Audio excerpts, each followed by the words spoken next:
Teología básica de Charles Riley. Sección 3. La Biblia inspirada por Dios. Capítulo 16.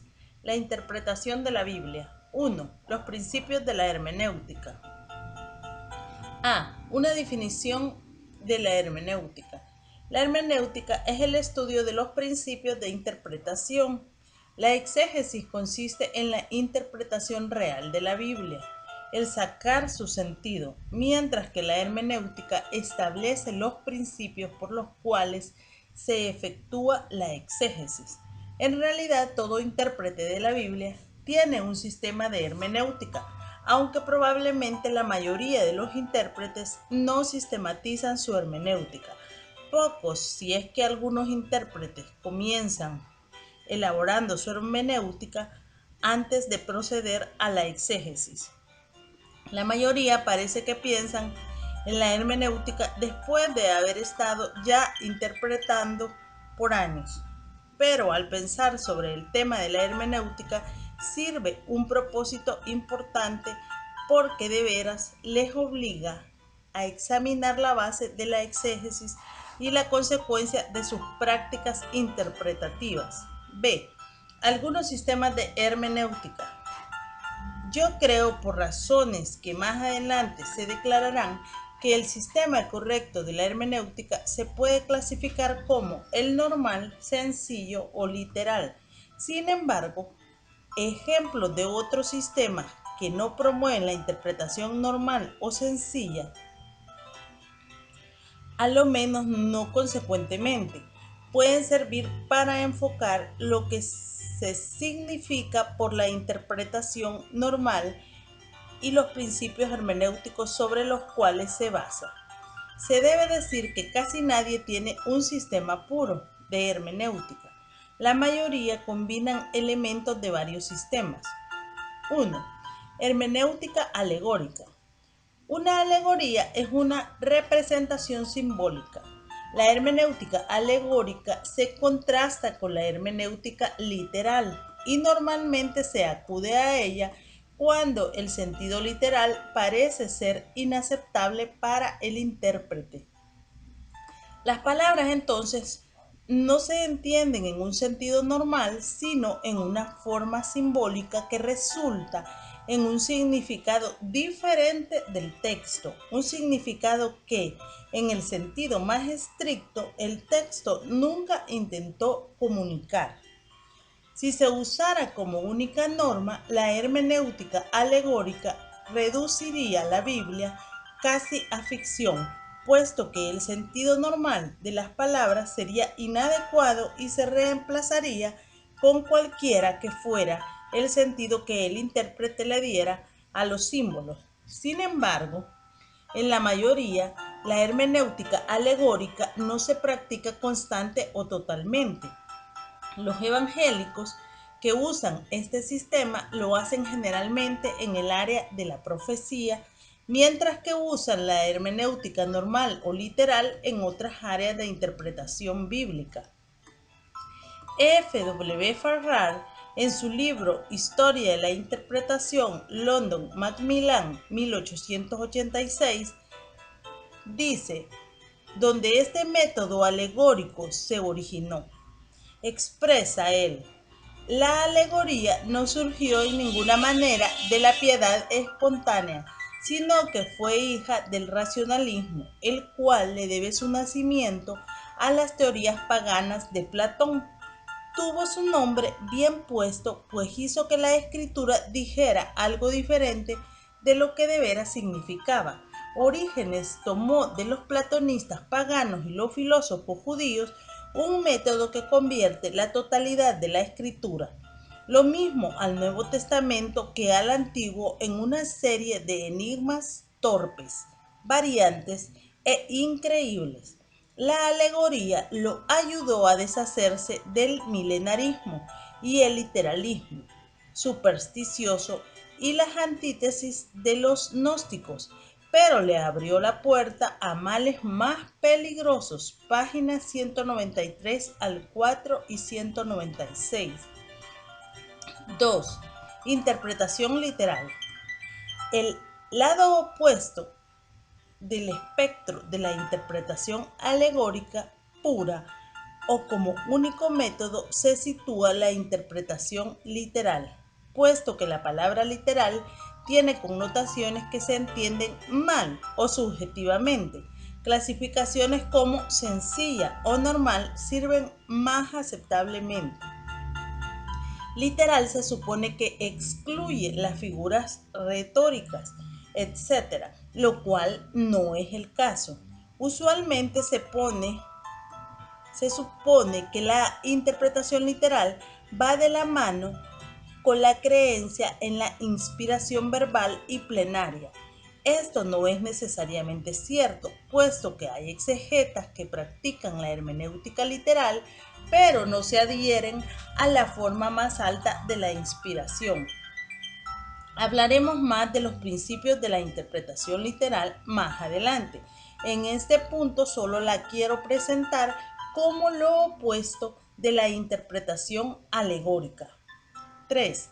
Interpretación semi-alegórica o semi-literal. Entre los evangélicos, por lo menos, casi no existen los alegóricos puros. Por lo tanto, hay un método de interpretación que se puede clasificar como semi-alegórico. Mirando a la otra cara de la moneda, también se le puede llamar semi-literal, especialmente si hay un énfasis fuerte sobre la interpretación literal en la mayoría de las otras áreas de teología. Como ya he dicho, usualmente se abandona la interpretación literal en el área de la interpretación de profecía. Robert Mounce, en su comentario El libro de Revelación, Grand Rapids, Ehrman, 1977, exhibe una exégesis semi-literal. Él declara que el Hermagedón se debe tomar seriamente, pero no literalmente. Este representa la derrota escatológica del anticristo, pero no es necesario que aceptemos en una forma literal las metáforas con las cuales se describe el evento. Página 349. Concerniente al milenio, él favorece la idea de que Juan enseñó un milenio literal, pero su significado esencial puede entenderse con un cumplimiento que no implique necesariamente tiempo. Página 359. El milenio no es para Juan la edad mesiánica predicha por los profetas del Antiguo Testamento. Página 359. Oswald T. Hayes trató de desarrollar razones legítimas para una hermenéutica semi-alegórica. Profecía y la Iglesia, Filadelfia. Presbyterian and Reformed, 1945. Argumentando que ningún literalista toma todo literalmente, él procede a tratar de demostrar por qué es necesario poner limitaciones a la interpretación literal. Las razones que él ofrece son: A. La presencia de figuras retóricas significa que no podemos tomar toda la Biblia literalmente. B. El hecho de que el tema central de la Biblia es espiritual requiere una hermenéutica espiritual. Él prefiere llamarla espiritual en vez de alegórica. Y C. El hecho de que el Antiguo Testamento es preliminar y preparatorio del Nuevo Testamento, en el cual encontramos los significados más profundos. Página 16 al 9. Ahora bien, nadie niega que la Biblia utiliza figuras retóricas, pero estas comunican verdades literales y a menudo lo hacen más vívida y literalmente que si no se usaran tales figuras. Ellas realizan y realzan en vez de cambiar el sentido claro que hay detrás de las figuras. El tema central de la Biblia es espiritual, la redención, pero el contenido no determina los principios hermenéuticos. La hermenéutica provee los principios sobre los cuales se entiende el contenido. Por supuesto, el Antiguo Testamento es preparatorio a la revelación más completa del Nuevo, pero eso no significa que el Nuevo Testamento se debe entender alegórica o espiritualmente. Dios se comunicó en forma clara en ambos testamentos. Pero si les concedemos a Hayes sus limitaciones en cuanto a la hermenéutica literal, lo que yo no hago, aún permanece la importante pregunta: ¿cómo sé yo cuándo usar la interpretación literal y cuándo la alegórica? A esta pregunta, Ayes ofrece orientaciones. 1. El que usted interprete o no un pasaje figurativa o literalmente depende de cuál método va a dar el significado genuino. Página 18. Esto, por supuesto, es un argumento circular. 2. La única forma en que la profecía se puede entender literalmente es cuando su significado literal es claro y obvio. Pero, como que para Ayes, profecía puede ser indefinida, enigmática y confusa. Existen pocos casos en que se puede entender literalmente. Página 28 a la 30. 3. La interpretación de cualquier profecía depende de su cumplimiento. En otras palabras, si claramente se cumpliera literalmente, como las profecías del primer advenimiento de Cristo, entonces por supuesto esa profecía se interpreta literalmente. Pero el sistema teológico de Ayes requiere que las profecías sobre la segunda venida no se cumplan literalmente, así que en estas él utiliza la hermenéutica alegórica. Le tenemos que dar reconocimiento a Ayes en cuanto a su intento de sistematizar su hermenéutica, aunque podemos cuestionar su éxito. Su discusión demuestra de nuevo que muchos evangélicos son literalistas uniformes en todas las áreas de la doctrina bíblica, con la excepción de la profecía. El hacer esto resulta en el amilenialismo, el ser literalista en todos los aspectos, en el premilenialismo. 4. Interpretación teológica.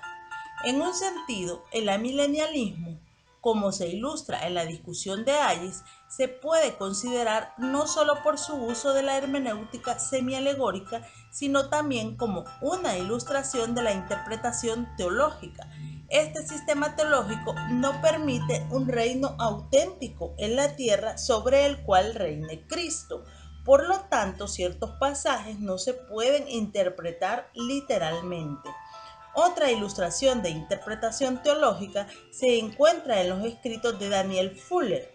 Para poder preservar la unidad de la Biblia, él dice que tenemos que usar el principio de la interpretación teológica, lo cual significa una interpretación que no resulte en dos propósitos de Dios en las Escrituras, uno para Israel y otro para la Iglesia. El uso permanente e la interpretación literal nos lleva hacia una distinción entre Israel y la Iglesia, mientras que la interpretación teológica no logra el mismo resultado. The Hermeneutics of Dispensationalism. TD Dissertation Northern Baptist Theological Seminary, 1957, especialmente página 188, y Gospel and Law, Contrast or Continuum, Grand Rapids, Herman, 1980. C. El argumento a favor de la hermenéutica literal. 1. El propósito del lenguaje. El propósito del lenguaje mismo parece requerir la interpretación literal, es decir, Dios le dio el lenguaje al hombre con el propósito de poder comunicarse con él. Dios creó al hombre a su imagen, lo cual incluyó el poder del habla, para que Dios pudiera revelar su verdad al hombre y que éste a su vez ofreciera adoración y oración a Dios. Dos consecuencias fluyen de esta idea. En primer lugar, si Dios originó el lenguaje para el propósito de la comunicación y si Dios es absolutamente sabio, entonces podemos creer que Él cuidó de que el medio, el lenguaje, fuese suficiente para realizar el propósito, la comunicación. En segundo lugar, es lógico que Dios mismo use el lenguaje en su sentido normal y espere que el hombre haga lo mismo. Las escrituras no requieren algún uso especial del lenguaje, como si se comunicaran en algún nivel profundo o especial, desconocido a las otras avenidas de comunicación. 2. La necesidad de objetividad. Si uno no emplea la interpretación normal, entonces la objetividad se pierde, a la medida en que no la use permanentemente. El cambiar la base hermenéutica de literal a alegórica o de semi-alegórica a teológica inevitablemente resulta en interpretaciones diferentes, inconsecuentes y a menudo contradictorias. 3. El ejemplo de la Biblia. Las profecías del primer advenimiento de Cristo se cumplieron todas, literalmente. Este obvio, pero sumamente significativo hecho, aboga por la validez y el uso de la hermenéutica literal en toda la interpretación bíblica. Se dice que más de 300 de tales profecías concernientes a la primera venida de Cristo se cumplieron literalmente. Algunos ejemplos incluyen Miqueas 5:2, Malaquías 3:1, Isaías 9:1 y 2, 42:1, 53:5, 61:1, Salmos 16:9 al 10, 22:1 y 15 y 16 y 18, 31:5, 34:20, 68:18, Zacarías 13:7.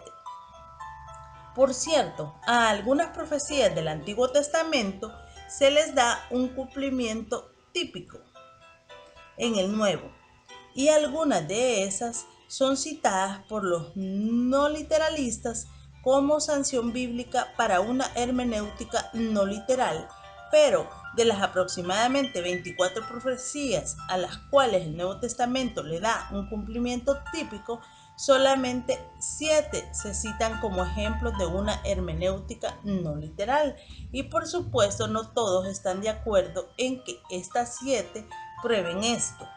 Las 7 son Mateo 2, 15 y 18 y 23, 11, 10, Hechos 2, 17 al 21, Romanos 9, 24 al 26 y Gálatas 4, 21 al 31. Pero recuerde que no solamente estamos comparando a 7 de entre 24, sino 7 de un total de cientos, porque es claro que casi todas las profecías del Antiguo Testamento se cumplen literalmente en el Nuevo Testamento. Ciertamente el Nuevo Testamento puede usar al Antiguo Testamento en otros aspectos que no son el cumplimiento, pero aquí estoy hablando de profecías y su cumplimiento. Esto es un fuerte argumento para la hermenéutica literal. D. Principios de la hermenéutica normal. 1. Interprete gramaticalmente. Puesto que las palabras son vehículos del pensamiento y puesto que el significado de cualquier pasaje se tiene que determinar por un estudio de las palabras que contiene y la relación de las mismas en las oraciones, la determinación del sentido gramatical del texto tiene que ser el punto de partida de la interpretación normal. 2. Interprete contextualmente. Las palabras y las oraciones no existen aisladamente, por lo tanto, el contexto se tiene que estudiar para poder ver la relación que cada versículo mantiene con el que precede y el que le sigue. Hay que considerar el contexto inmediato, el tema y el alcance del libro entero. 3. Compare escritura con escritura. La doble paternidad literaria de la Biblia hace necesario conocer no solo el significado del autor humano, sino también el de Dios. El significado de Dios puede que no se revele completamente en el escrito del autor original humano, pero sí se revela cuando las escrituras se comparan con escritura. Tenemos que dejar lugar para un sensus plenior, lo cual permite un significado más completo, aunque directamente relacionado en la mente del autor divino de la escritura. No podemos decir que los autores humanos siempre entendieron la implicación total de sus propias palabras. Cuando comparamos escritura con escritura, podemos descubrir la intención más completa del autor divino. S. Lewis Johnson lo resume bien. Así que la tarea del intérprete bíblico no ha terminado necesariamente cuando ha llegado al significado que tuvo en mente el autor humano original. El contexto total de un pasaje es necesario para un entendimiento correcto y por lo tanto la intención del autor secundario tiene que estar subordinada a la intención del autor primario, Dios mismo. El principio bíblico de la analogía scripturae nos debiera haber enseñado que scripture ex scripture explicanda est o escritura sui ipsius interpres, expresiones tradicionales del sentido de analogía, nos enseñan que nuestra primera y final tarea es discernir la intención de Dios en el texto de la Escritura. Después de todo, ¿no es la Biblia la palabra de Dios? The Old Testament in the New, Grand Rapids, Sonderbank, 1980, página 51. 4. Reconozca la progresividad de la revelación. Para poder interpretar con claridad y consecuencia, es imperativo reconocer que la revelación fue dada progresivamente. Esto significa que en el proceso de revelar su mensaje al hombre, Dios le puede agregar o aún cambiar en una era lo que él había dado en otra. Obviamente, el Nuevo Testamento agrega mucho que no fue revelado en el Antiguo Testamento. Lo que Dios reveló como obligatorio en cierta época puede ser rescindido en otra, como la prohibición de comer cerdo, una vez obligatoria sobre el pueblo de Dios, ahora rescindida en 1 de Timoteo 4:3. El dejar de reconocer esta progresividad en la revelación levantará contradicciones imposibles de resolver entre pasajes si se toman literalmente. Note las siguientes parejas de pasajes que presentarían contradicción si se entendieran sencillamente, a no ser que uno reconozca los cambios debido al progreso en la revelación. Mateo 1, 5 al 7 y 28, 18 al 20 y Hechos 27. Note también los cambios cruciales indicados en Juan 1, 17, 16, 24, 2 de Corintios 3, 17 al 11. Aquellos que no apliquen constantemente este principio de la revelación progresiva en la interpretación se ven obligados a recurrir a la interpretación figurativa o algunas veces a simplemente pasar por alto la evidencia. Una objeción a la hermenéutica normal. La objeción más frecuente de los evangélicos contra la interpretación normal señala que puesto que el Nuevo Testamento usa al Antiguo en un sentido no literal, nosotros también podemos interpretar las profecías del Antiguo Testamento acerca del milenio, por ejemplo, en un sentido no literal, o para decirlo en forma más sencilla, puesto que el Nuevo Testamento espiritualiza al Antiguo, nosotros también podemos hacerlo. Esto a primera vista parece ser una fuerte objeción al uso constante de la hermenéutica normal. Sin embargo, debemos recordar que el Nuevo Testamento usa las profecías del Antiguo Testamento en forma literal con más frecuencia y no las espiritualiza. Los ejemplos que se citan de pasajes donde el Nuevo Testamento usa una hermenéutica no literal con relación a las profecías del Antiguo Testamento son un total de 7 a lo más. Otros usos del Antiguo Testamento incluyen emplearlo a. En forma ilustrativa, Romanos 9, 9 al 12. B. Analógicamente, 1 Corintios 1, 19. C. Aplicativamente, Romanos 12, 19. D. Retóricamente, Santiago 4, 6. Pero por regla general, como cumplido directa, escatológica o típicamente, Hechos 2, 25 al 29. Juan 13, 18. Los escritores del Nuevo Testamento casi nunca utilizan al Antiguo Testamento en un sentido que no sea el histórico gramático, lo cual por supuesto incluye el uso de figuras retóricas. La regla en que ellos interpretaron el Antiguo Testamento, sencillamente, las excepciones son pocas y tipológicas con relación a la revelación más completa del Nuevo Testamento. Sin embargo, lo esencial del asunto es esto. ¿Podemos nosotros como intérpretes seguir el ejemplo de los escritores bíblicos en estos usos raros y excepcionales del Antiguo Testamento que no parecen ser literales? Por supuesto, la respuesta es sí, si es que lo deseamos, pero si lo hacemos, carecerá de autoridad apostólica, solo tendrá autoridad personal y comparativamente eso no es mucha autoridad. Cualquiera y todos los usos del Antiguo Testamento que los escritores del Nuevo Testamento hicieron fueron hechos bajo la inspiración divina y por supuesto correcta y autoritativamente. Si nos alejamos del sentido claro del texto, lo hacemos incorrectamente sin la autoridad. Lo que escribían los autores bíblicos era infalible. La obra de todo intérprete es falible.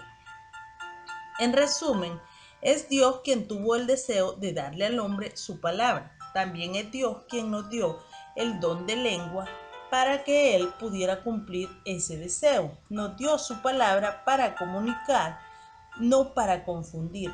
Debemos tratar de entender esa comunicación sencillamente, puesto que esa es la forma normal en que los seres se comunican. 2. La doctrina de la iluminación. Su significado. El verbo potizó es el que se refiere a la iluminación general que Cristo trae a todas las personas, especialmente por medio del Evangelio. Juan 1:9, 2 de Timoteo 1:10. De la experiencia iluminadora de la conversión, Hebreos 6:4, del entendimiento de la verdad cristiana, Efesios 1:18 y 3:9, y de la naturaleza escudriñadora del juicio futuro, 1 Corintios 4:5. Teológicamente, la palabra se ha aplicado a varios conceptos. En la iglesia primitiva, el bautismo se describe frecuentemente como iluminación. Justino, Primera Apología, capítulo 61. La teoría de la iluminación en la inspiración considera que la inspiración fue una intensificación y un elevamiento de las percepciones de los autores bíblicos, pero generalmente el concepto de la iluminación se relaciona con el ministerio del Espíritu Santo al ayudar al creyente a entender la verdad de la Biblia. B. Los medios. Dos pasajes principales describen este ministerio del Espíritu Santo: Juan 16, 12 al 15 y 1 Corintios 2, 9 a 3, 2. Estos enseñan los siguientes hechos tocantes a la iluminación. 1. El Espíritu es el Maestro y su presencia en el creyente garantiza el acceso de este ministerio a todo creyente. 2. Los no creyentes, por supuesto, no pueden experimentar este ministerio. Aunque puedan alcanzar un alto nivel de entendimiento de la Biblia, ellos consideran que lo que conocen son básicamente necedades. 3. La enseñanza del Espíritu abarca toda la verdad, incluyendo la de las cosas por venir, la profecía. 4. La carnalidad en el creyente puede impedir este ministerio. 5. El propósito de este ministerio es glorificar a Cristo. 6. El Espíritu usará a aquellos que tienen el don de enseñar para llevar a cabo este ministerio. Romanos 12:7, 1 de Juan 2:27. Esto incluye los escritos de aquellos que ya difuntos han dejado los resultados de la obra del Espíritu en sus vidas en esos escritos. La experiencia de la iluminación no es por revelación directa. El canon está cerrado. El Espíritu ilumina el significado de ese canon cerrado y Él lo hace por medio del estudio y la meditación. El estudio emplea todas las herramientas adecuadas para averiguar el significado del texto. La meditación piensa sobre los datos verdaderos del texto, combinándolos en una totalidad armoniosa y aplicándolos a la propia vida de uno. El resultado final del ministerio de iluminación del Espíritu es glorificar a Cristo en la vida o promover una doctrina sana, enseñanza que trae salud espiritual e integridad a la vida del creyente. La iluminación no tiene que ver meramente con la comprensión de los datos, sino con la aplicación de los mismos que contribuye a formar la semejanza de Cristo en el creyente.